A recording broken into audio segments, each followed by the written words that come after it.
Welcome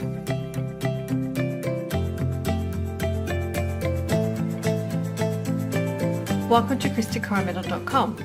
In this video, I'm going to share with you some general tips for cleaning your stamps.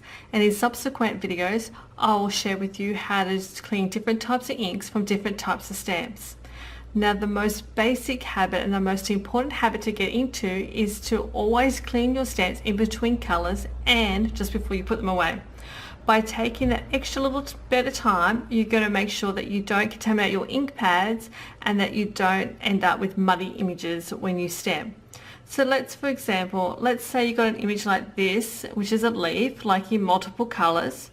Now, if you just start and stamped it in the Cajun, and then go and stamp that right into your Dijon mustard, you're going to see this big Cajun color right smack in the middle of your ink pad, and then when you stamp it, you're going to see a bit of muddy color because your Cajun and your Dijon are going to be mixed together. So when you're changing your colors, you want to make sure that you clean your ink off your stamp set. Now, another thing that happens, you may be in a rush or you might be in a hurry to leave your stamping room and you forget to clean your stamps, and maybe you just throw them back into your case and think to yourself, you know what, I'll remember to clean them next time.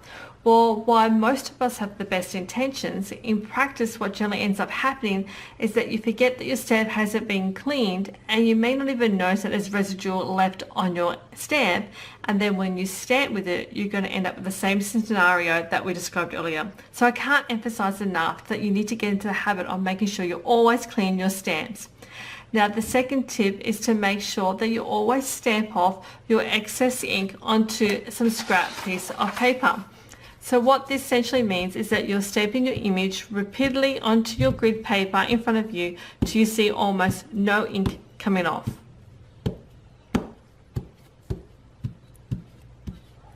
By follow this simple step will make it easier to clean the remaining residual of the ink off and even increase the longevity of whatever it is that you use to actually clean your stamps. Now that we've looked at the two most basic tips, like stamping off the excess ink of your stamp and also clean off the ink of your stamp before you put it away, we're going to look at different ways that you can clean your stamps in upcoming videos.